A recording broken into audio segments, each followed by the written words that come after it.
Sekarang masuk ke bagian 3, cara kerja panel surya. Kita bakal zoom in ke satu teknologi spesifik ini, biar paham betul gimana persisnya kita bisa memanen energi alam ini.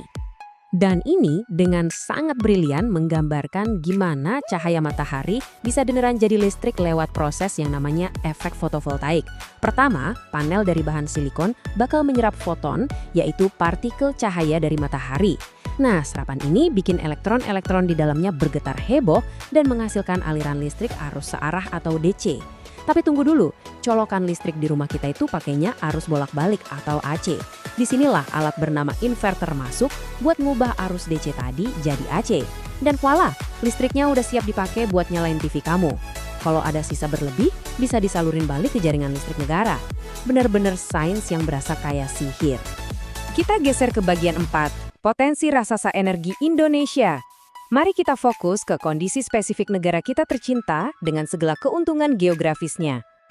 443 gigawatt. Coba resapi angka raksasa ini sebentar. Ini adalah estimasi total potensi energi terbarukan di seluruh penjuru Indonesia. Angka ini adalah gabungan dari panas bumi vulkanik kita, garis pantai kita yang super panjang buat energi gelombang dan angin, sampai tenaga hidro dari curah hujan yang tinggi. Dan yang bikin melongo, lebih dari separuh potensi raksasa ini datang cuma dari satu sumber, sinar matahari tropis kita yang terik itu. Tapi, coba lihat deh perbandingan yang ada di depan ini. Walaupun kita punya potensi 443 gigawatt di atas kertas, realitasnya masih ibarat bumi dan langit.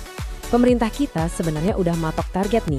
Di tahun 2025 nanti energi terbarukan harus nyumbang 23% dari total kebutuhan energi nasional. Tapi kenyataannya, pencapaian kita saat ini masih mentok dan stagnan di angka sekitar 6% aja. Kelihatan banget kan ada jurang yang sangat masif antara apa yang ditawarkan alam sama seberapa banyak yang berhasil kita panen sampai detik ini. Masuk ke bagian 5. Tantangan utama di Indonesia.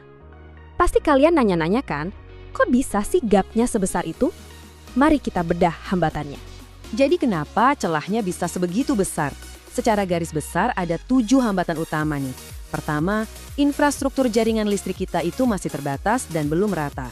Kedua, jujur aja, kita masih sangat ketergantungan sama batu bara yang secara historis emang gampang didapat.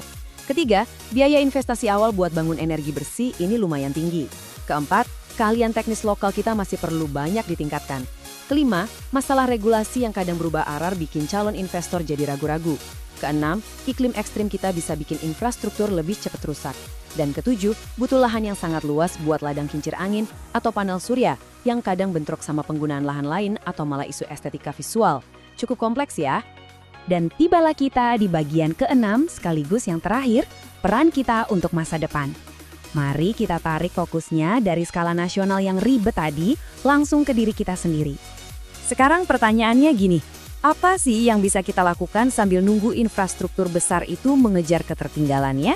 Saat pemerintah, para insinyur dan pemodal lagi pusing mikirin benang kusut skala nasional tadi, apakah kita sebagai masyarakat biasa cuma bisa duduk pasif, nunggu angka 6% tadi pelan-pelan naik jadi 23%? Gimana menurut kalian? Jawabannya tentu saja tidak. Ada sebuah konsep bernama pendidikan untuk pembangunan berkelanjutan. Intinya gini, pemahaman dan kebiasaan harian kamu dalam menghemat energi itu sebenarnya adalah kepingan pondasi dari solusi yang jauh lebih besar. Coba ingat lagi deh hukum fisika pertama di awal tadi. Energi yang bisa kita akses dan pakai hari ini tuh nilainya berharga banget. Hal sesimpel matiin lampu pas keluar ruangan, milih alat elektronik yang hemat daya, atau ngedukasi teman-teman kamu, kalau tindakan simpel ini dikalikan dengan jutaan rakyat Indonesia, itu bakal mangkas beban jaringan listrik secara drastis Yang artinya, kita ikut ngerem laju pembakaran batu bara detik ini juga. Jadi, setelah ngelihat energi dari kacamata fisika alam semesta sampai ke kabel listrik di atap rumahmu, kebiasaan baru apa nih yang bakal kamu mulai hari ini? Terima kasih udah ngikutin paparan ini sampai habis, dan yuk kita sama-sama wujudkan masa depan energi yang lebih bersih.